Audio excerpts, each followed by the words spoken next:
अस्सलाम वालेकुम, very good evening to all of you. Dawn news पर इन फोकस के साथ मैं हूं नादिया नकी। इंतखाबात में अब सिर्फ चंद ही रोज़ बाकी हैं। तमाम तर सियासी जमातें सियासी मुहिम में मसरूफ़ नज़र आ रही हैं। जलसे हो रहे हैं, कन्वेंशंस, कॉर्नर मीटिंग्स, और अब जो गहमा गहमी है वो बढ़ती जा रही है।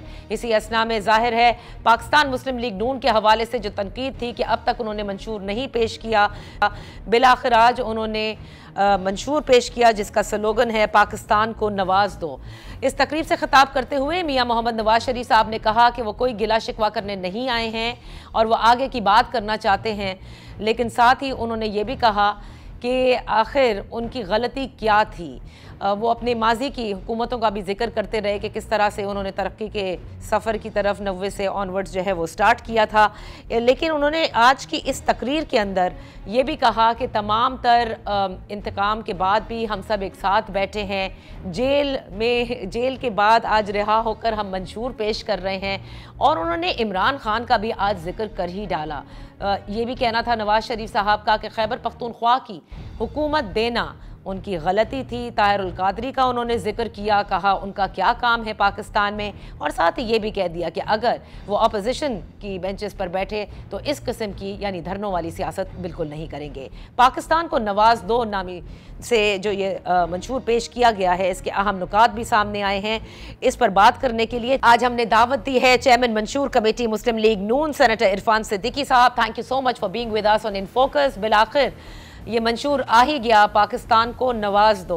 इरफान सिद्दीकी साहब, अहम नुकात पर ज़रा बात करते हैं। इसमें पार्लियामेंट की बालादस्ती का आपने जिक्र किया है, जो अहम नुकात हैं, लेकिन बड़ी अजीब सी बात है कि पार्लियामान की बालादस्ती की तो बात हो रही है, लेकिन जिन इदारों की वजह से या जिन किरदारों की वजह से रादर मैं ये कहूँ कि पार्लियामेंट की जो बालादस्ती है वो मस्क होती है, उसका आप लोग जिक्र नहीं करते। ना नवाज शरीफ साहब ने आज किया, लेकिन एक फ़र्द वाहिद इमरान खान पे तमाम तर जो है वो जिसे कहते हैं ना बोझ डाल दिया गया इन तमाम चीज़ों का। नहीं, मेरा ख्याल है ऐसा नहीं है। मंशूर की जो स्पिरिट है उस पर आपको निगाह रखनी चाहिए, मंशूर के जो निकात हैं उस पर निगाह रखनी चाहिए। और पार्लियामेंट की बालादस्ती का मतलब ये नहीं होता है कि किसी और इदारे की ज़ेर दस्ती के लिए हमने अपने मंशूर में कोई शिक डालनी है। कोई इदारा ज़ेर दस्त नहीं है, कोई इदारा ज़बरदस्त भी नहीं है। बालादस्ती का मतलब ये है कि ये जो कॉन्स्टिट्यूशनल एक रिक्वायरमेंट है, पार्लियामेंट की सुपरमेसी नहीं होती है। पार्लियामेंट अवाम की मुंतखब करदा असम्बली होती है, पार्लियामान होती है, और ये दर हकीकत हमारा आइन जो कहता है कि इस मुल्क की हुक्मरानी अल्लाह ताला की तरफ से एक अमानत है अवाम के लिए।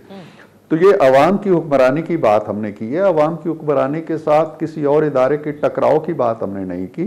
हमारा चार्टर ऑफ डेमोक्रेसी मौजूद है, हम उसको स्ट्रेंथन करने की भी बात कर रहे हैं। और मेरा ख्याल ये है कि जिन इदारों की तरफ आप इशारा कर रही हैं, उन इदारों ने भी तारीख के नशेब व फराज से ये जान लिया है कि मुल्क की हमाजेती तरक्की जो है और नशो नुमा जो है वो किस तरह होनी है। तो इसलिए मंशूर जो होते हैं वो तामीरी तगोताज के लिए होते हैं, ये कोई इनकलाबी मार्का आराई और फतूहात के लिए नहीं होते हैं। लेकिन मेरा ख्याल ये है कि हमने बड़ा सोच समझ के नहीं, आपने बिल्कुल की होगी, यकीनन आप लोगों ने इतना वक्त लिया। इसमें पार्लियामेंट की बालादस्ती का मतलब यही है ना, सिविलियन सुप्रीमेसी का आप जिक्र कर रहे हैं। जब पार्लियामेंट सुप्रीम है, हुकूमत बैठी है, अवाम की हुकूमत हो, तो सिविलियन सुप्रीमेसी ऑटोमेटिकली डिमांड करती है। यानी मुस्लिम लीग नून अपने इन बातों से पीछे नहीं हट रही, ऐसा ही है। जी हाँ, जी बिल्कुल, मेरा ख्याल है कोई भी नहीं हट रहा। पार्लियामेंट की बालादस्ती से दस्तकश हो जाना या उससे पीछे हट जाना या कहना जी कि इसके लिए हम जिद्दोजहद नहीं करते रहेंगे, इसका मतलब ये है कि हम आइन से पीछे हट गए हैं। ठीक है। मैंने अभी आपसे कहा कि ये आइन का तकाजा है, अवाम की बालादस्ती की का तहफ़्फ़ुज़ है ये। तो मेरा ख्याल ये नहीं है कि ये किसी इदारे के हवाले से है। पार्लियामेंट की बालादस्ती मेरा बुनियादी नुक्ता होता है हर जमहूरियत के अंदर, चाहे उस जमहूरियत का नाम कुछ भी हो, नक्शा कुछ भी हो, लेकिन जब तक आप पार्लियामेंट को, और मैंने देखा है कि अभी अदलिया ने भी बड़े उम्दा फैसले किए हैं पार्लियामेंट की बालादस्ती को तस्लीम करते हुए, और उमूमी तौर पे भी मैं समझता हूँ कि माहौल बदल रहा है, फ़ज़ा बदल रही है, और ग्रेजुअली हम उस मकसद की तरफ आ रहे हैं। और उस मंजरनामे की तरफ आ रहे हैं जिसका तकाजा हमारा आईन करता है। अच्छा, इस मंजरनामे में एक सियासी जमात के हवाले से आप लोग जिक्र भी करते हैं। आज नवाज शरीफ साहब ने भी इमरान खान का जिक्र किया, और मैं फिर से एक दफ़ा आपसे पूछना चाहूँगी कि वो कहते हैं माजी का हम जिक्र नहीं करेंगे, माजी में नहीं जाना चाहते, मुस्तकबिल में देखना चाहते हैं, लेकिन वो फिर भी इमरान खान का भी जिक्र करते हैं, लेकिन उन किरदारों का जिक्र नहीं करते जिनका मुहासबा होना चाहिए, क्योंकि इमरान खान तो बेनिफिशरी थे ना। मैं मियाँ साहब के साथ ही बैठा हुआ था और मैंने उनकी सारी गुफ्तगू जो उन्होंने अपनी तहरीरी तकरीर से हट के की है, उसमें कहीं मैंने तो कम से कम ये नहीं फील किया है कि वो इमरान खान को टारगेट करके कह रहे थे कि ये क्यों हुआ। मेरा ख्याल है कि जो वो बात कर रहे थे उसका इशारा उन तमाम लोगों की तरफ है जिन्होंने एक चलती हंसती बसती आगे बढ़ती हुई हुकूमत को उनका धड़न तख्ता करके मुल्क को जवाल आशना किया। इसका इल्ज़ाम उन्होंने खान साहब पे नहीं डाला जो आप कह रही हैं, आपके सवाल से ये तासुर मिलता है। उन्होंने इल्ज़ाम उन सब पे डाला और वो ये भी कहा कि जी चले मैं छोड़ भी दूं, भूल भी जाऊं, लेकिन इन लोगों का जो है या ये मश्क जो हुई है इसका किसी को तो हिसाब देना चाहिए ना। उन्होंने बिल्कुल किसी का नाम नहीं लिया, ना उसका लिया जिसका जिक्र आप कर रही हैं और ना किसी और का लिया।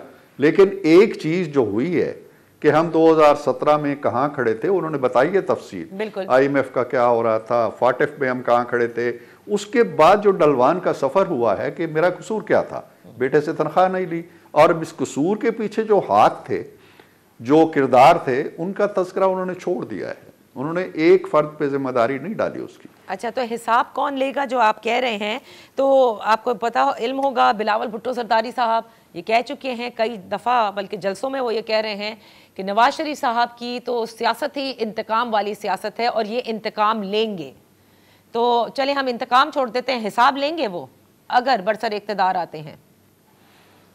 देखें नादिया, मैं समझता था कि ये मेरा पहला इंटरव्यू है जो मंशूर के फौरन आ रहे हैं, लेकिन हम आपसे चूंकि एक वादा किया, लेकिन नवाज शरीफ साहब ने भी मंशूर पे कहाँ बात की? पॉलिटिकल सर, नवाज शरीफ साहब ने कौन सी मंशूर पे बात की?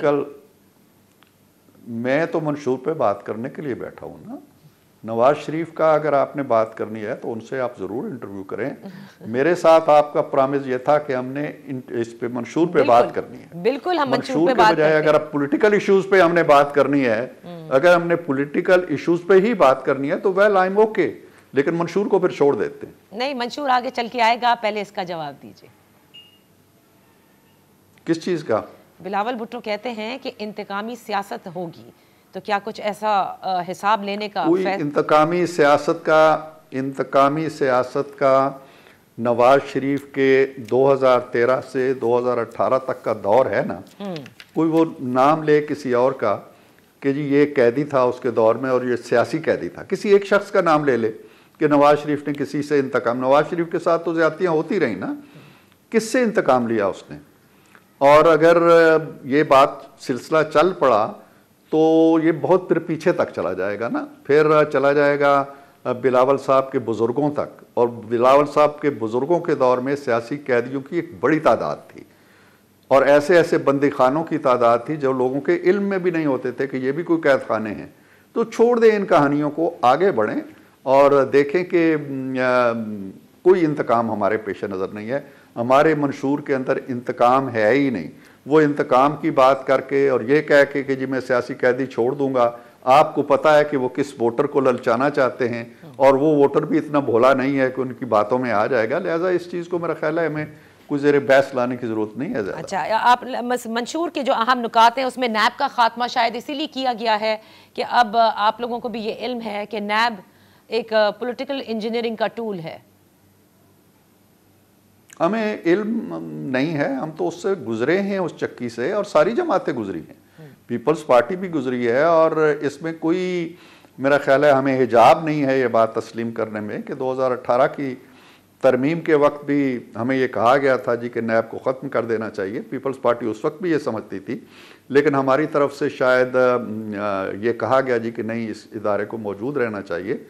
बाय द टाइम आप जानती हैं नादिया कि उसके बारे में जो जो सुप्रीम कोर्ट ने कहा, जो जो आप लोगों ने कहा, मीडिया ने कहा, और जो फिल हकीकत उसके तक एक केस ऐसा नहीं है नादिया उसकी पूरी तारीख के अंदर जो सुप्रीम कोर्ट तक जाके, उस सतह तक जाके साबित हुआ हो। सब लोग छूट गए, कोई पैसे दे के छूट गया, कोई वैसे छूट गया, लेकिन ये एक ड्रैकोनियन लॉ था।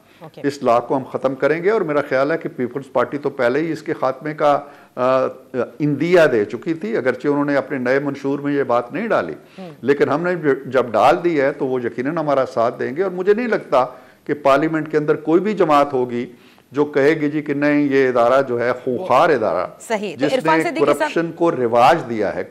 आपने कहा कि तमाम जमातें इससे गुजर चुकी हैं और जो कुछ माजी में ज़ाहिर है नैब के केसेस जो आपकी पूरी जमात ने भी भुगते, पीपल्स पार्टी ने भी भुगते, और अब इमरान खान भी नैब का तोशा खाना केस भुगत रहे हैं, तो क्या आज भी आप ये कहेंगे कि नैब पॉलिटिकल इंजीनियरिंग के लिए इस्तेमाल किया जा रहा है?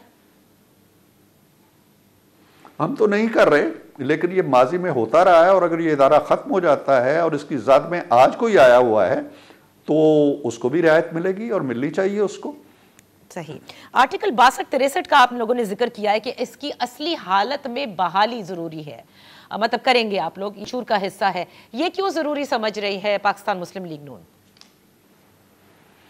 ये इसलिए ज़रूरी है नादिया कि कुछ तरमीम ऐसी हुई हैं जो आइन की स्पिरिट से बिल्कुल ख़िलाफ़ थी, जिनमें से आर्टिकल 62 और 63 भी शामिल है। आर्टिकल 62-63 जो है वो 56 के आइन के अंदर भी था, 1973 के अंदर भी था, लेकिन उसकी शेप ये नहीं थी। ऐसी शराइत थी जिनको जांचा जा सके, जिनको परखा जा सके, जो मेजरेबल थी। मिसाल के तौर पर कि जी उम्र की हद कितनी होनी चाहिए, 25 साल है तो हम नाप सकते हैं, जान सकते हैं कि ये 25 साल का है या नहीं है। तालीम की अगर शर्त है तो वो जानी जा सकती है। बाहर का शहरी नहीं होना चाहिए, वो परखा जा सकता है। पंजाब के अंदर है तो पंजाब में उसका वोट है या नहीं है, ये जांचा जा सकता है। ये जांचना कि कोई दयानतदार कितना है और कोई अमीन कितना है और कोई सादिक कितना है, मेरा ख्याल है कि दुनिया में कोई पैमाना ऐसा, जी हाँ, उसको हम खत्म कर देंगे और हम जो 73 का कॉन्स्टिट्यूशन ओरिजिनल है, 62-63 की जो शरायत है वो बरकरार रखेंगे। अच्छा, इरफान सिद्दीकी साहब ये भी मुझे बताइएगा कि जो एक जिक्र हुआ नवाज शरीफ साहब ने आज की इस तकरीब में किया कि हमारी हुकूमत बनने से रोकने के लिए, these are quote unquote words, Punjab में हेलीकॉप्टर उड़ाए, जहाज उड़े, ऐसा ही कहा था ना उन्होंने। तो जिनका वो जिक्र कर रहे थे, जी बिल्कुल, जिनका जिक्र कर रहे थे, आज उन्हीं जहाज वालों के साथ तो आप लोग बैठे हुए हैं, सीट एडजस्टमेंट करनी पड़ रही है। करनी पड़ रही है आप कह लें, या हम कर रहे हैं या वो कर रहे हैं, खैर जो भी है, लेकिन बात वही है कि हमें उनके साथ हम सफ़र हैं सियासी। लेकिन इसमें नादिया मामला ये है कि सियासत के अंदर ये कड़वा सच है और तल्ख भी है, लेकिन इसको मेरा ख्याल है सुन भी लेना चाहिए और कह भी देना चाहिए कि दरवाजे और दरीचे जो हैं बड़ी मुश्किल से बंद किए जाते हैं।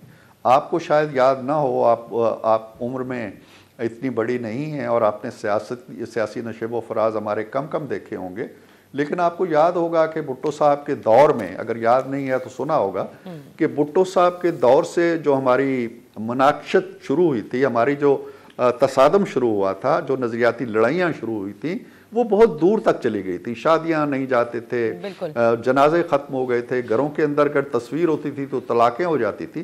फिर हम उनसे मिले, हमने 12वीं तरमीम की, 13वीं तरमीम की, 14वीं की, मिलके की, हमने 18वीं तरमीम मिलके की। वो हमारी हुकूमत का हिस्सा रहे, हम उनकी हुकूमत का हिस्सा रहे। तो सियासत के अंदर ये लकीरें और इस तरह की तफरीक और इस तरह की नफ़रत और इस तरह की दूरी का जो तसव्वुर एक जमात ने दिया है या एक लीडर ने दिया है, उमूमी दुनिया की सियासत में वो तसव्वुर नहीं है। इसलिए अगर आप ये कहें जी कि कल कोई परवाज़ जो थी वो कहीं लाहौर की तरफ जा रही थी और आज इस्लामाबाद की तरफ जा रही है, तो सियासत के अंदर ऐसा होता रहता है। अरे जरदारी साहब की तरह कह देना कि सियासत में मफाहमत ज़रूरी होती है और कोई भी चीज़ वैसे भी हरफ आखिर नहीं होती। अब आप भी उसी दर पर चल रहे हैं। नहीं, उन्होंने जरदारी साहब का जो कौल है वो ज़रा मुख्तलिफ है। उन्होंने कहा था कि जो वादे वईद किए जाते हैं वो कोई कुरान व हदीस नहीं होते। ये बात उन्होंने की थी एक तहरीरी मुआहदे के बारे में जो उन्होंने नवाज शरीफ के साथ किया था, और वो था जजों की बहाली का। जब वो जजों की बहाली का एक तहरीरी ऐदनामा करके उससे फिर गए थे और मीडिया उनसे पूछ रहा था कि आपने ये ऐद किया हुआ है, ये लिखा हुआ है, तो तब ये मारूफ कौल उनका आया था। अच्छा। हमने कोई ऐसी तहरीर किसी को नहीं दी थी कि जी हम इनके साथ इत्तेहाद नहीं करेंगे, मरते मर जाएंगे लेकिन इनसे दुआ सलाम छोड़ देंगे, ऐसा कोई ऐद हमने नहीं किया। अच्छा इरफान सिद्दीकी साहब, मुझे ये भी बताइएगा कि ये बड़ा इंटरेस्टिंग है क्योंकि दो चीज़ें, वक्त कम है और मैं चाहती हूँ कि ये सवाल ज़रूर पूछूं। 1 करोड़ से ज़ायद नौकरियों की फरहमी, देखिए ये स्लोगन इमरान खान साहब ने 2018 ऑनवर्ड्स बड़ा, और 2018 में उनके मंशूर का ये हिस्सा भी था, 1 करोड़ नौकरी 50 लाख घर। लगता है उनके वोटर्स आप भी हासिल करना चाहते हैं। Quite a task to do, 1 crore से जायद नौकरियों की फराहमी, ये सिर्फ मंशूर है या इसके ऊपर बाकायदा प्लानिंग भी की गई है कि कहां से आएंगी 1 करोड़ नौकरियां? देखें, आप जो हम पे तनकीद करते रहे हैं, मीडिया करता रहा है कि जी आप क्यों नहीं अपना मंशूर दे रहे, तो उस क्यों का जवाब मैं यही देता था कि ये 10 निकात लिख के किसी जलसे में पढ़ देना बड़ा आसान है। हमने तो आज सुबह तक ये एक्सरसाइज जारी रही है। सुबह 5:30 बजे हमारी बात हो रही थी कि जी इसको हम कैसे करेंगे। ये जो चीज़ आप कह रही हैं, हमने ऐसे नहीं कहा है कि उनको मुलाजमतें फराहम करेंगे, नौकरियां देंगे। हमने ये कहा हुआ है कि उनके लिए रोज़गार के या नौकरियों के जो भी कह लें मौके पैदा करेंगे कि वो अपने पाँव पे खड़े हो जाएं। 1 करोड़ के लगभग, और उसकी तकसीम हमने की हुई है कि पहले साल में कितना होगा, दूसरे में कितना होगा, तीसरे में कितना होगा, उसकी बाकायदा मनसूबाबंदी की गई है। हमने IT के लिए 5 शहरों के अंदर बड़े अजीमुशान पार्क्स हम बना रहे हैं, तो इंशाल्लाह नौकरियां मिलेंगी, इससे ज्यादा मिलेंगी। अच्छा, यानी मुलाजमत के मौके जो हैं वो क्रिएट किए जाएंगे इन 5 ईयर्स। मौके, बिल्कुल। अच्छा, जाते जाते इरफान सिद्दीकी साहब प्लीज ये भी मुझे बताते जाइएगा, आपके भी नजर से गुजरा होगा, बिलावल भुट्टो जरदारी साहब बाकायदा तौर पर नवाज शरीफ साहब को दावत दे रहे हैं कि आकर एक अच्छी सी एक डिबेट होनी चाहिए, तो क्या नवाज शरीफ साहब ये करने को तैयार हैं? आज मेरा ख्याल है शाहबाज साहब की अभी मैं गुफ्तगू सुन रहा था इस्लाम पिंडी के जलसे में जी। उन्होंने शायद इसका कोई जिक्र किया है या इसका कोई जवाब दिया है कि जी आप हमें अपने सूबे में बुलाएं ताकि हम आपको अमली शवाहिद के तौर पर बता सकें और मुनाजरे की ज़रूरत ही ना पड़े कि क्या हो रहा है। और वैसे कल मेरी बात हो रही थी, जो हमारी सेक्रेटरी इत्तलात हैं मरियम औरंगज़ेब, वो कह रही थी जी कि हम नॉमिनेट कर रहे हैं तलाल साहब को कि वो मुज़ाकरे के लिए हमारी तरफ से हमारी नुमाइंदगी करेंगे, तो वो मुकाम का तयन अगर होता है तो तलाल चौधरी और बिलावल साहब का मुज़ाकरा हो जाएगा। लेकिन आपने देखा है कि दुनिया के मुअज़्ज़म माशरों में, जैसे बिलावल भुट्टो जरदारी साहब ने जिक्र भी किया, बाकायदा हेल्थी डिबेट होती हैं।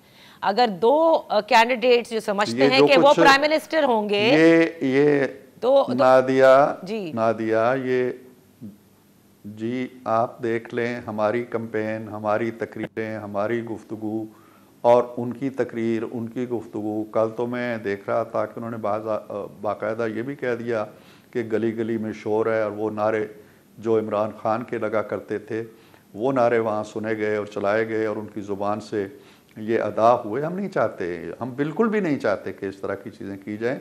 अगर वो इस तरह की कोई बातें कह रहे हैं, कोई अंदाज़ अपना रहे हैं और अपने वोटर्स को के लिए कशिश पैदा करने के लिए भी ये उसलूब इख्तियार कर रहे हैं, तो दुनिया भर में कहीं ये नहीं होता है। दुनिया भर में अगर महज़्ज़ब मुज़ाकरे होते हैं तो क्या इस तरह सरेआम उनको गाली दे के उनको बुलाते हैं जी कि आओ ट्रंप साहब मुझसे मुज़ाकरा करो? पाकिस्तान तो नहीं होता। तहजीब को तहजीब के दायरे में रखा जाए ना। इरफान सिद्दीकी साहब, बहुत बहुत शुक्रिया फॉर बीइंग विद अस। आपके वक्त का एक छोटी सी ब्रेक यहाँ पर। ब्रेक के बाद जब वापस हाजिर होंगे तो हमारे साथ होंगे तहरीक-ए-इंसाफ से के हिमायत याफ्ता आज़ाद उम्मीदवार दैट्स अताउल्लाह एडवोकेट साहब, जो पहले भी कौमी असम्बली में कराची की नशिस्त जीत कर गए थे, इस मरतबा भी उसी नशिस्त इलेक्शन में हिस्सा ले रहे हैं। Welcome back. तहरीक-ए-इंसाफ के हिमायत याफ्ता आज़ाद उम्मीदवारों की हैसियत से लड़ने वाले जो उम्मीदवार हैं, आने वाले इंतखाबात में उनके एक अलग ही मसाइल नज़र आते हैं। बहरहाल उनको भी ये कहा गया है बानी तहरीक-ए-इंसाफ की जानिब से कि तमाम लोग इतवार को दिन 2 बजे वो रैली के लिए जो है वो मुल्क में जगह जगह पर निकले। अब देखना यह है कि खैबर पख्तूनख्वा में भी आपने देखा, क्योंकि गहमा गहमी जैसे मैंने इब्तिदा में कहा था कि इलेक्शन की जारी है, तमाम तर जमातें मुतहर्रिक हैं। हमने देखा असद कैसर साहब को भी गुज़िश्ता रोज़ हमने देखा, तैमूर सलीम झगड़ा भी नज़र आ रहे हैं। इसी तरह से कल पंजाब में शौकत बसरा साहब, सनम जावेद साहिबा और परवेज़ इलाही साहब के कागजात मंजूर होने के बाद अब ज़रा माहौल मुख्तलिफ किस्म से नज़र आ रहा है। देखते हैं कि इतवार को कि अपनी बानी तहरीक इंसाफ जो बानी हैं उनकी कॉल पर वाकई ये तमाम लोग बाहर निकलेंगे या नहीं। सिंध की सूरत हाल पर आते हैं। आपने देखा कि गुज़िश्ता रोज़ 2 सेनेटर्स जिनका ताल्लुक तहरीक इंसाफ से था वो पाकिस्तान पीपल्स पार्टी के हक में दस्तबरदार हो गए, जिनमें एक सेनेटर सैफुल्ला अबड़ो भी थे। आज ट्विटर यानी एक्स अकाउंट जो है उस पर उन्होंने कई चीज़ों का जवाब भी दिया है, क्योंकि उनके ऊपर एक तनकीद भी है, पार्टी की जानिब से उनको शो कॉज नोटिस भी इशू किया गया है। कराची से भी MNAs कंटेस्ट कर रहे हैं आज़ाद हैसियत से। इस वक्त हमारे साथ साबिक MNA अताउल्ला खान साहब मौजूद हैं, जो तहरीक इंसाफ से जिनका ताल्लुक, और अब इस मरतबा आज़ाद हैसियत से कराची की ही सीट से इंतखाबात में हिस्सा ले रहे हैं। बेहद शुक्रिया फॉर जॉइनिंग अस।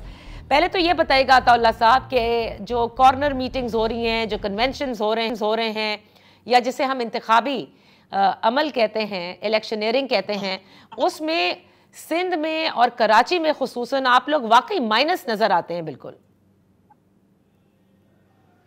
जी, बिस्मिल्लाहिर्रहमानिर्रहीम। इसकी बुनियादी वजह 2-3 चीजें मैं आपके सामने रखूंगा। एक तो 9 मई के बाद हम मुकम्मल तौर पर अपने घरों से बाहर हैं, और हम अगर पाकिस्तान में कहीं और जाते हैं तो वहां भी छापे पड़ते हैं। और उसकी एक खास वजह यह है कि हम प्रेस कॉन्फ्रेंस क्यों नहीं करते, हम पाकिस्तान तहरीक इंसाफ इमरान खान साहब को छोड़ क्यों नहीं देते।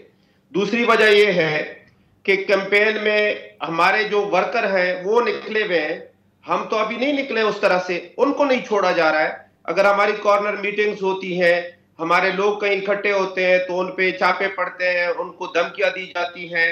बल्कि यहां तक मैं कहूंगा कि ये हमें रोकने के अलावा जो हमारे मुखालिफ कैंडिडेट है उनकी कैंपेन चलाई जा रही है। कुछ खास लोग, कुछ मखसूस लोग उनकी कैंपेन चला रहे हैं, और ये लोगों को, वोटर को ये बावर करा रहे हैं कि पाकिस्तान तहरीक इंसाफ को वोट देकर खुदा न खास्ता आप जाया करेंगे, क्योंकि उन्होंने तो जीतना नहीं है। तो ये खास लोग कौन हैं? इन खास लोग का ताल्लुक कहां से है? देखिए, खास लोगों की मैं एक वाकये का जिक्र करूंगा तो आपको समझ आ जाएगी। जब मेरे पेपर जमा हो गए, स्क्रूटनी हो रही थी, तो मेरे जो मुखालिफ MKM के कैंडिडेट हैं वो आए, उन्होंने कुछ इतराजात लगाए। हमारे लोगों ने पूछा कि भाई ये किस बात का आप इतराज लगा रहे हैं कि 9 मई में अताउल्ला मुलविस है और फलाना मुलविस है। उसने कहा मैं नहीं कर रहा हूं, कुछ मखसूस लोग जो है मेरे पीछे पड़े हैं और मैं भी मजबूर हूं आपकी तरह, और वो मुझसे करवा रहे हैं।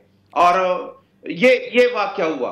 अच्छा, दूसरी बात, अब जो लोग इस जांचे में नहीं आ रहे, उनको ये कह रहे हैं कि जी पाकिस्तान तहरीक इंसाफ के जो आजाद लोग हैं वो अगर जीतने के बाद वो इमरान खान साहब का साथ छोड़ देंगे।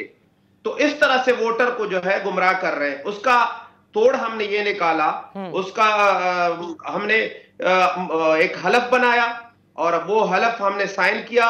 और दूसरा, हम कुरान पाक पे हलफ लेके सारे कैंडिडेट ये कहेंगे कि हम जीतने के बाद हमारी सियासत, हमारी ये सीट, ये इमरान खान साहब की अमानत है, और अगर आप खुदा न खास्ता हमें मजबूर करेंगे, आप हम पे जबरदस्ती करेंगे, तो ये हमारे साथ आप नहीं कर रहे हैं, बल्कि ये आप उस सिस्टम के साथ कर रहे हैं। हमारा जो ईमान है उसको खराब करने की कोशिश कर रहे हैं, क्योंकि हमने किसी और तरफ नहीं जाना है। नहीं, तो ईमान को खराब तो आप लोग फिर खुद करेंगे ना। अगर आप किसी और के साथ शामिल हुए, हलफ आपने उठाया है, उसने थोड़ी उठाया है कि जो अगर आप कहें आपको प्रेशराइज करे। जी हाँ, अगर मैं अपनी मर्जी से खुदा न खास्ता अपने हलफ से रुगर्दानी करता हूं तो मैं जिम्मेदार हूं, लेकिन अगर कोई मेरे बच्चे को उठा लेता है और मुझे उसकी जिंदगी की कीमत अदा करनी पड़ती है, तो इस तरह लोगों ने किया है। मैं वो चीज बता रहा हूं कि पहले हमारे कुछ लोगों ने हलफ लिया कि अगर हम गिरफ्तार हो गए तो हमारा ये हलफ होगा, हम इमरान खान का साथ नहीं छोड़ेंगे। उसके बावजूद उन लोगों ने साथ छोड़ा, और उसकी वजह ये कि जबरदस्ती की गई। तो मैं सिर्फ ये बताना चाहता हूं कि खुदारा हमारी जिंदगियों के साथ ना खेले, हमें आजाद छोड़ दे। इस मुल्क को अगर इस्तेहकाम मिलेगा तो फ्री एंड फेयर इलेक्शन अच्छा, लेकिन देखिए हर जगह अताउल्लाह साहब आप कहते हैं मखसूस लोग, आप कहते हैं कि लोगों के ऊपर जबर कराया गया, या फॉर एग्जांपल उनके ऊपर जोर जबरदस्ती से पार्टी छुड़वाई गई हो, या भी हलफ से रूगर्दानी कोई करवाए तो वो भी जोर जबरदस्ती के तहत कराएगा। लेकिन देखिए पंजाब में बाकायदा निगरान सेटअप के ऊपर आपके जमात के लोग इल्ज़ाम लगाते हैं। इसी तरह खैबर पख्तूनख्वा के अंदर भी हम देख रहे हैं कि आपकी जमात के लोग वहाँ की जो निगरान वज़ीर आला हैं या उनकी जो पूरी इंतज़ामिया हैं उन पर लगाते हैं। ये सिंध में मखसूस का क्या मतलब है? आप निगरान सेटअप पर लगा रहे हैं, किसी मुखालिफ जमात पर लगा रहे हैं, या गैर जमहूरी कुव्वतों पर लगा रहे हैं?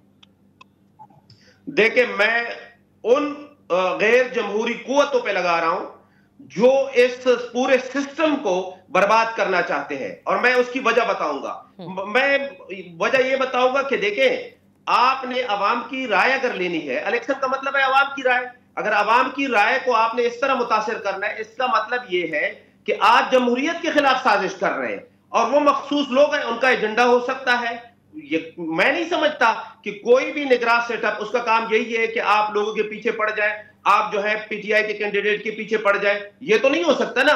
अगर आपने इस मुल्क में इस्तेहकाम लाना है, जो बात मैं करना चाह रहा था, तो भाई लोगों को अपनी मर्जी का फैसला करने दे। अगर आप नहीं करने देंगे, देखिए मेरे पास क्या इख्तियार है, मेरे पास ये इख्तियार है, अगर मेरी सीट छीन ली जाती है, मेरे लोगों की राय छीन ली जाती है, तो मैं कम से कम अपने आने वाली नस्ल को और खुद ये फैसला कर सकता हूं कि भाई हम इस सिस्टम का हिस्सा नहीं रहेंगे, हम इस सिस्टम के खिलाफ लड़ेंगे, और हमें जिंदगी भर ये शिकवा रहेगा कि हमारे साथ हमारे कुछ मखसूस लोगों ने, मखसूस इदारों ने ज्यादती की है। अताउल्लाह साहब, यहां पर एक छोटी सी ब्रेक लेते हैं, ब्रेक के बाद वापस हाजिर होंगे।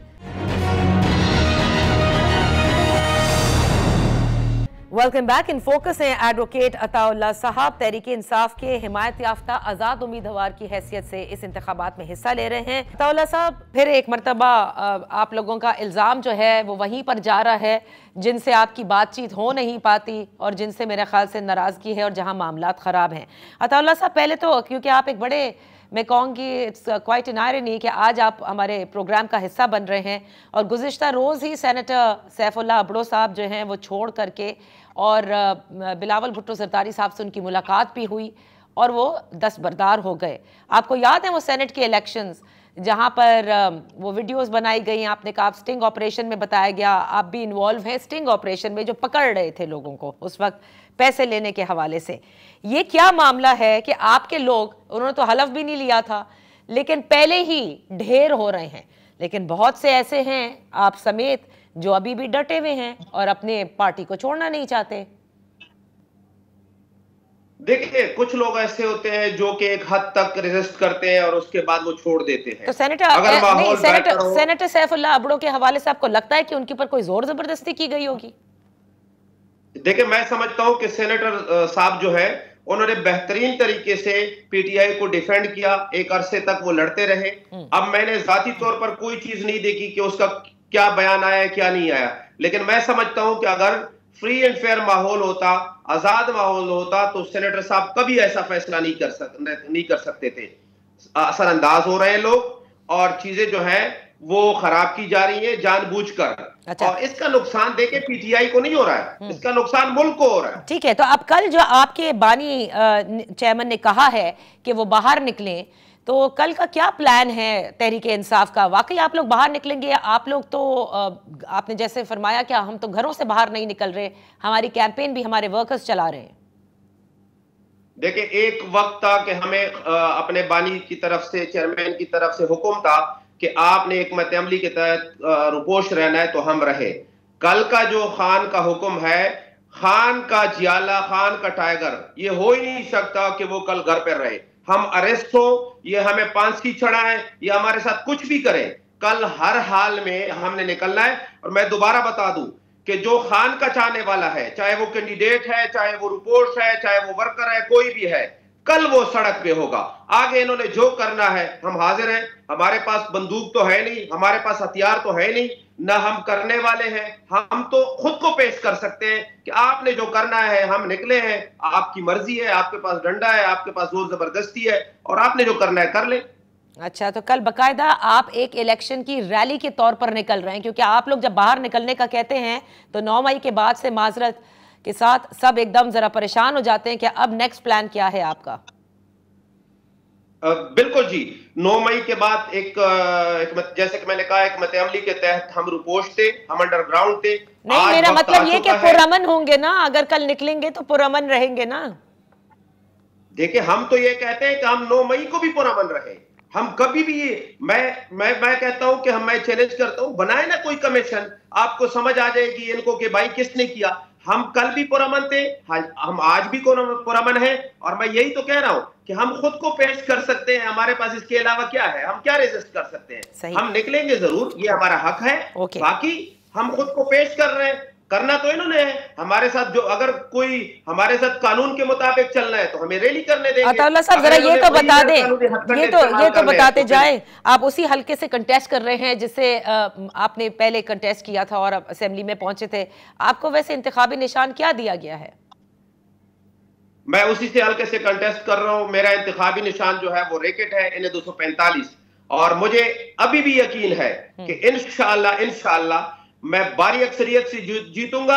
और ये सारे मिलकर भी अगर मेरे जितने वोट लेंगे ना तो फिर मेरी जीत नहीं होगी इंशाल्लाह। आवाम फैसला कर चुकी है। बहुत बहुत शुक्रिया अताउल्लाह खान साहब, हमारे साथ थे, तहरीक इंसाफ के हिमायत याफ्ता आज़ाद उम्मीदवार। आज हमने अपने नुमाइंदे को हलीम आदिल शेख साहब से भी बात करने के लिए भेजा था, क्योंकि आज उनकी कोर्ट में पेशी थी। और जो बात उन्होंने कही, उन्होंने कहा कि मैं 5 माह से एक जिसे कहते हैं जिंदा के अंदर तो हूँ, लेकिन जहाँ पे मौत के सज़ावारों को रखा जाता है मुझे वैसे रखा गया है। साथ में उन्होंने एक पैगाम भी दिया और उन्होंने कहा वो भी कंटेस्ट कर रहे हैं और उनका भी इंतखाबी निशान यही रैकेट है, क्योंकि वो भी आज़ाद की हैसियत से कर रहे हैं। लेकिन वो ये कहते हैं कि तहरीक इंसाफ के हिमायत याफ्ता उम्मीदवार जो हैं वो एक सरप्राइज़ भी देंगे। और उन्होंने ये कहा कि मेरी जेल में रहने की वाहिद वजह यह है कि मुझ पर तमाम तर जोर डालने के बाद भी मैंने किसी किस्म की प्रेस कॉन्फ्रेंस नहीं की। बहरहाल यही बातें आपको सुनने को मिल रही हैं तहरीक इंसाफ के हिमायत याफ्ता उम्मीदवारों से। कल देखते हैं कि क्या वाकई ये इलेक्शन की रैली निकालेंगे या नहीं। वैसे तो तहरीक इंसाफ के हिमायत याफ्ता उम्मीदवार हों या जो भी उम्मीदवार हों जो इस इलेक्शन में हिस्सा ले रहे हैं, वो बाहर भी निकल सकते हैं। According to the election commission of Pakistan इजाज़त है उनको। लेकिन अगर कोई और मामला अब होते हैं तो जाहिर है फिर ये इलेक्शन कमीशन पर ही आयद होगी जिम्मेदारी। यहाँ पर एक ब्रेक के बाद जब वापस हाजिर होंगे तो हमारे साथ होंगे सीनियर सहाफ़ी शहबाज राना। ज़रा केयरटेकर सेटअप इस वक्त क्या कुछ रिफॉर्म्स लाने को है इंतखाबात से पहले, इस पर बात करते हैं। Welcome back. इंतखाबात की तो तैयारियां जारी हैं, लेकिन जो निगरान सेटअप है उन्होंने बड़े आने के बाद भी एडमिनिस्ट्रेटिव मेजर्स लिए और अब भी चंद इस्लाहात हैं जो होने को हैं। अब ये हो पाती हैं इलेक्शन से कबल या नहीं। मैं बात कर रही हूँ रेवेन्यू कलेक्शन के हवाले से, जो कि पाकिस्तान का एक बहुत बड़ा मसला रहा है। और बड़ी खबरें हैं कि FBR की रिस्ट्रक्चरिंग के लिए जो निगरान वज़ीर ख़जाना हैं वो चाहती हैं कि इंतखाबात से कबल ये रिस्ट्रक्चरिंग हो जाए, लेकिन काफ़ी रेजिस्टेंस भी है इस हवाले से। इस पर बात करते हैं सीनियर सहाफ़ी और तज्ज़िया निगार शहबाज राना साहब से, जो हमें बताएंगे कि अब वाकई इंतखाबात से कबल ये मुमकिन होगा भी या नहीं। Thank you so much for joining us. Shahbaz, क्या लगता है आपको जो FBR की रीस्ट्रक्चरिंग है और जिसके हवाले से रेजिस्टेंस भी पाई जाती है वो एक कमेटी भी तश्कील दी गई कि वो 3 रोज़ के अंदर तमाम तर इस्लाहात जो है वो मुकम्मल कर ली जाएं, क्या ये ऐसा होता नज़र आ रहा है आपको इंतखाबात से कबल? जी बिस्मिल्लाहिर्रहमानिर्रहीम। देखिए, ये जो तंजीम नौ की एक एक्सरसाइज स्टार्ट की थी फाइनेंस मिनिस्टर ने, उसको डेफिनेटली एक रेजिस्टेंस तो आनी होती है जब कोई इस तरह की एक्टिविटी होती है। लेकिन इम्प्रेशन ऐसा दिया गया था कि जो FBR के एम्प्लॉइज़ हैं, ख़ास तौर पर इनलैंड रेवेन्यू सर्विस के, सिर्फ वही इसकी मुखालफत कर रहे हैं। हकीकत में ऐसा नहीं था, वो लोग भी इसके ख़िलाफ़ थे, उसकी भी अपनी वजूहात हैं उनकी। बट इसमें जिस किस्म की ये वर्किंग की गई, जो इनका प्लान तैयार हुआ, वो कोई इतना इफ़ेक्टिव और जो है ना प्लान, अभी उसको ऐसा नहीं कह सकते कि वो प्लान था जिसकी इम्प्लीमेंटेशन जो है वो स्मूथ हो जाएगी और इसके लिए आपको कोई लॉज की, कोई रूल्स की तब्दीली नहीं करनी पड़ेगी। और आप IRS के जो लोग हैं उनको तो एक साइड पे रख दीजिए, जो काबीना की सब कमेटी बनी जिसमें 7 वज़रा थे, उसमें जो सब ऑलमोस्ट 5 जो वज़रा थे उनके जो व्यूज़ थे वो उस चीज़ को रिफ्लेक्ट कर रहे थे कि जो फाइनेंस मिनिस्टर ने प्लान तैयार किया है वो कोई इतना अच्छा या जानदार प्लान नहीं था। ख़ास तौर पर जो लॉ मिनिस्टर हैं इरफान असलम साहब, उनके जो कमेंट्स हैं वो तमाम जो कहानी है वो बयान कर देते हैं। जो हमारे ज़राए ने बताया, जो एक्सप्रेस ट्रिब्यून में हमने रिपोर्ट भी किया, कि लॉ मिनिस्टर का ये ख्याल था कि जिस किस्म की तंजीमें नौ इन्होंने प्रपोज़ की है वो आप काबीना की समरी तैयार करके उसको फेडरल कैबिनेट की अप्रूवल तो ले सकते हैं, लेकिन उसके ऊपर इम्प्लीमेंटेशन करने के लिए एक मैसिव आपको लॉज में और रूल्स में जो तब्दीलियां करनी पड़ेंगी, वो उन्होंने कहा कि केयर टेकर गवर्नमेंट का जो है वो काम नहीं है। और अगर केयर टेकर गवर्नमेंट का काम नहीं है तो इसका मतलब है कोई आप ऑर्डिनेंस नहीं ला सकते। जो फाइनेंस मिनिस्टर की ख्वाहिश थी या अभी भी शायद हो कि वो 31 जनवरी तक एक ऑर्डिनेंस ला के इसको इम्प्लीमेंट करवाना चाह रही थी।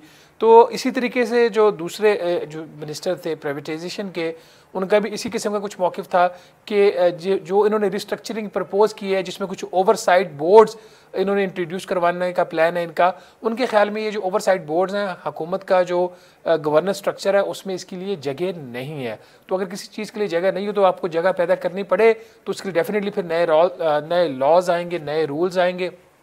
दूसरा उनका इसके ऊपर एक एतराज़ ये था कि प्राइवेट सेक्टर को जिस जगह पे हुकूमत बिठाना चाह रही है केयर टेकर गवर्नमेंट या फाइनेंस मिनिस्टर, उनके ख्याल में अगर प्राइवेट सेक्टर वहाँ पे आके बैठ जाता है तो कॉन्फ्लिक्ट ऑफ इंटरेस्ट का एक बहुत बड़ा सवाल पैदा हो जाएगा। ताहम जो ओवरऑल एक चीज़ को जिसको सपोर्ट किया गया है कमेटी मेंबर्स की तरफ से, वो ये चीज़ थी कि जो इनलैंड रेवेन्यू सर्विस है और जो कस्टम ग्रुप है, इन दोनों को अलहदा कर दिया जाए। लेकिन जिस तरीके से इनको अलहदा करने का प्रपोजल है, जो बाकी मेंबर्स प्रपोज कर रहे हैं, उन दोनों में काफ़ी फ़र्क है। अच्छा, तो शहबाज एक चीज़ मुझे बताएं कि जो आपने बातें बताई, एक सेनेट की कायमा कमेटी बराए ख़जाना, इन्होंने भी ये भी अपोज कर रहे थे और बात यही थी, वो कहते थे कि मैंडेट नहीं है और बहुत सारी कानून में तरामीम भी करनी पड़ेंगी in order to implement the kind of restructuring that probably the caretaker finance minister has proposed. लेकिन क्या बात सिर्फ यही है या फिर एक्चुअली बहुत से लोगों के इससे पर भी जलते हैं? देखिए, हमेशा से पर तो जलते होते हैं, ऐसी बात नहीं है कि अगर कोई मौजूदा सिस्टम उसको चेंज किया जाएगा तो किसी पे फ़र्क नहीं पड़ेगा। डेफिनेटली लोगों पे फ़र्क पड़ता है, इदारों पे फ़र्क पड़ता है। लेकिन कुछ ऐसी चीज़ें अगर आप सिर्फ इसलिए करना चाहें कि आपके क्रेडिट में कुछ चला जाए कि जी एक फाइनेंस मिनिस्टर आई थी, उन्होंने जो FBR में जो मफादात थे उनके ख़िलाफ़ काम किया, उन लोगों के मफादात को ख़त्म किया और FBR को एक अच्छी तंजीम बना दिया, तो उसके लिए आपको राइट पीपल, राइट प्लान और राइट टाइमिंग की ज़रूरत होती है। ये तीनों चीज़ें जो थीं वो इस वक्त मिसिंग थीं। अगर FBR की तंजीम नौ का मकसद सिर्फ कस्टम ग्रुप को एम्पावर करना है तो ठीक है, बहुत अच्छी बात है, आप इम्प्लीमेंट कर दीजिए। लेकिन अगर FBR की तंजीम नौ का मकसद ये था या होना चाहिए कि मुल्क की जो लो टैक्स टू GDP रेशो है, जो FBR के अंदर करप्शन है, FBR के जो उसके पास मैसिव अथॉरिटी है, जो इस किस्म के जो बाकी मसाइल हैं, लो आपकी जो रेवेन्यू बेस है, लो आपका नंबर है इनकम टैक्स रिटर्न फाइलर्स का, तो अगर उन चीज़ों को ठीक करना है तो उनको ठीक करने के लिए जो सोल्यूशन था वो तो इस प्लान में कहीं पे भी नहीं था। तो मेरा ख्याल है एक ऐसी चीज़ को बेस बना के कुछ और काम करना कि हम काम तो अच्छा करना चाह रहे हैं लेकिन हमें को करने नहीं दे रहे, अच्छा काम करने देने के लिए एक अच्छा प्लान भी होना चाहिए, वो प्लान मिसिंग है। अभी भी आप देखेंगे कि ये मामला दोबारा काबीना के पास जाएगा। जो मिनिस्टर्स के जो व्यूज़ हैं वो रिकॉर्ड हो गए हैं, जो काबीना की सब कमेटी बनी थी, तो गालिबन अगर मंगल को या जब भी काबीना की मीटिंग होती है तो उसमें ये उनकी रिपोर्ट चली जाएगी। हो सकता है काबीना ऐसा फैसला कर दे कि ठीक है, आप इसका जो प्लान है ये जो इसमें मॉडिफिकेशन करके आप इसको अप्रूव कर दें, लेकिन इसकी इम्प्लीमेंटेशन अगली गवर्नमेंट कर दे, या फिर ये भी हो सकता है कि इसको डेफर कर दिया जाए। हतमी चीज़ अब नेक्स्ट वीक ही सामने आएगी इसके ऊपर। शहबाज एक चीज़ लेकिन बताएं कि क्योंकि ज़ाहिर है रेवेन्यू कलेक्शन के हवाले से तो हर साल ये एक मुश्किल भी रहती है, मसला भी रहता है, टारगेट्स हमारे क्या होते हैं, अचीव हो पाए नहीं, बहुत से लोगों को टैक्स नेट में लाया जाए नहीं, ये तमाम तरह हमारी यहाँ डिस्कशन चलती रहती हैं। क्योंकि आप इतने क्लोजली वॉच करते हैं इन तमाम चीज़ों को। लास्ट जो PDM की हुकूमत थी और अब ज़्यादातर लोग कहते हैं कि जी हो सकता है कि PMLN को भी एक अच्छा शेयर मिलेगा, पीपल्स पार्टी को भी मिलेगा इंतखाबात के बाद। इनमें से कौन सी जमात एक्चुअली FBR की रीस्ट्रक्चरिंग में आप समझते हैं वाकई संजीदा भी होगी? मेरा अपना ज़ाती ख्याल ये है कि ना तो PMLN ना ही पाकिस्तान पीपल्स पार्टी कोई ड्रास्टिक किस्म की जो चेंजेस हैं वो FBR के स्ट्रक्चर में लाना चाहेगी। इन चीज़ों को जो मौजूदा वो स्टेटस को है वो सूट करते हैं इन पार्टीज़ को। लेकिन इसका मतलब ये नहीं है कि जो चीज़ डॉक्टर शमशाद अख्तर साहब प्रपोज करी थी वो भी ठीक थी। आपको एक नया रास्ता तलाश करना पड़ेगा। वो थोड़ा बहुत ये 19-20 के चेंज से फ़र्क नहीं पड़ेगा। दो चीज़ों को अलहदा देखना पड़ेगा। एक जो FBR का उसका जो ओवरऑल जो टैक्स मशीनरी का जो स्ट्रक्चर है वो, जिसमें आप उसको दो जो उसकी ऑर्गेनाइजेशन है उसको सेपरेट कर सकते हैं, और दूसरा जो ओवरऑल पाकिस्तान के टैक्स निज़ाम के जो मसाइल हैं उसको देखने की ज़रूरत अलहदगी से है। इस वक्त जो रियलाइजेशन में है वो पाई जाती है वो रावलपिंडी के अंदर भी है। आर्मी चीफ जो है स्पेशल इन्वेस्टमेंट फैसिलिटेशन काउंसिल की जो मीटिंग्स हुई हैं माजी में, उसमें 12 इस बात का इजहार कर चुके हैं कि आपका टैक्स निज़ाम जो बोसीदा हो चुका है इसको ठीक करने की ज़रूरत है, इसमें इस्लाहात की ज़रूरत है, टैक्स बेस बढ़ाने की ज़रूरत है, टैक्स कलेक्शन बढ़ाने की ज़रूरत है। बट क्या ये सारे काम करने का यही तरीका था जो डॉक्टर शमशाद अख्तर साहिबा ने किया, वो उसका रास्ता नहीं था? क्या PMLN और पाकिस्तान पीपल्स पार्टी इसको होल हार्टेडली करेंगे? मेरा नहीं ख्याल कि ये दोनों पार्टीज इस चीज़ को होल हार्टेडली कर सकेंगे। अच्छा शहबाज, एक बड़ी खबर जो सर्कुलेट कर रही थी वो ताजरों के हवाले से, जिसमें हमें अच्छी तरह याद है शब्बर जैदी साहब करना चाहते थे, उस वक्त की पॉलिटिकल गवर्नमेंट ने भी घुटने टेक दिए। फिर उसके बाद मिफ्ता इस्माइल करना चाहते थे तो मरियम नवाज साहिबा का ट्वीट आ गया था। अब ये जो आया है कि कोई दोस्त ऐप के नाम से ताजिर दोस्त ऐप लॉन्च की जाएगी और इंतखाबात से कबल इन रिटेलर्स को टैक्स किया जाएगा एटलीस्ट 5 बड़े शहरों में, इसमें कितनी सदाकत है?